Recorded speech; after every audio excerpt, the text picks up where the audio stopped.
मावळ लोकसभा मतदारसंघ नेहमीच चर्चेमध्ये असतो। गेल्या 3 निवडणुकांमध्ये इथं शिवसेनेचा खासदार आहे। शिवसेनेच्या फुटीनंतर विद्यमान खासदार श्रीरंग बारणे शिंदे गटामध्ये गेलेले आहेत। त्यामुळे मतदारसंघातली समीकरणं बदललेली आहेत। कल महाराष्ट्रामध्ये आढावा घेणार आहोत मावळ लोकसभा मतदारसंघाचा। निवडणूक लोकसभेची कल महाराष्ट्राचा। कोण होणार मावळचा खासदार?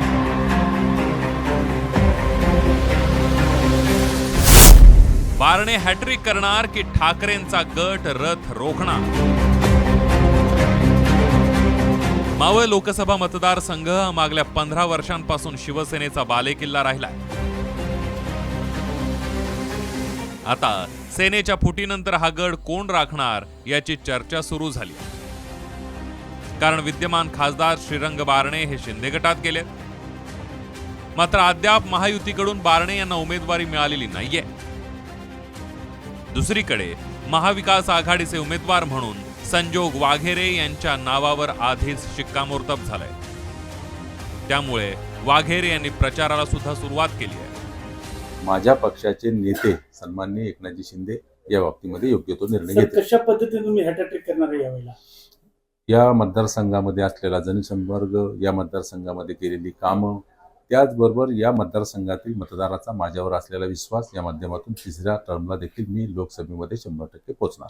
त्या ठिकाणी असणारे ज्यांनी या भागाचं नेतृत्व केलंय असे खासदार यांची कामांची पद्धत किंवा ह्यांनी जे काम नाही केलेलं ह्याच्या बाबतीमध्ये प्रचंड नाराजी आहे आणि ठोस असे कुठलीच डेव्हलपमेंट या ठिकाणी झालेली नाही आणि कुठलाही असं फंड या मतदारसंघामध्ये आणलेला नाही।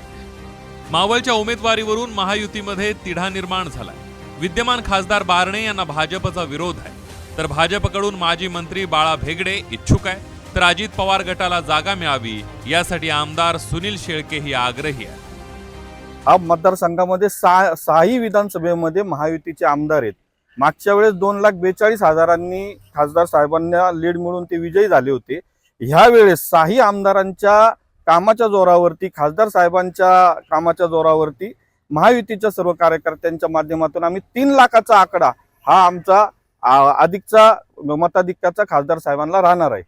त्या ठिकाणी खऱ्या अर्थाने भारतीय जनता पक्षाचा आमचा दावा गेली वर्षभर अनेक कार्यकर्ते नेते या ठिकाणी की भारतीय जनता पक्षालाच तो मिळावा, कारण एकंदरीत सगळी जर परिस्थिती पाहिली तर संघटन या ठिकाणी ह्या मतदारसंघात भारतीय जनता पक्षाचं 1 नंबरला म्हणजे अतिशय चांगला आहे। त्या ठिकाणी भारतीय जनता पक्षाचा कुठलाही उमेदवार जर या ठिकाणी दिला तो लाखाच्या मताधिक्याने फरकाने निवडून येईल। पिंपरी चिंचवड असेल, मावळ असेल, कर्जत, पनवेल, उरण ह्या भागामध्ये देखील राष्ट्रवादी काँग्रेस पक्षाची ताकद प्रत्येक निवडणुकीमध्ये आपण पाहिलेली आहे आणि मावळ तालुक्यामध्ये सर्वांगीण विकास होत असताना ही जागा मावळ लोकसभेची मावळ तालुक्यातल्या उमेदवाराला मिळावी याकरता देखील आम्ही आग्रही आहोत।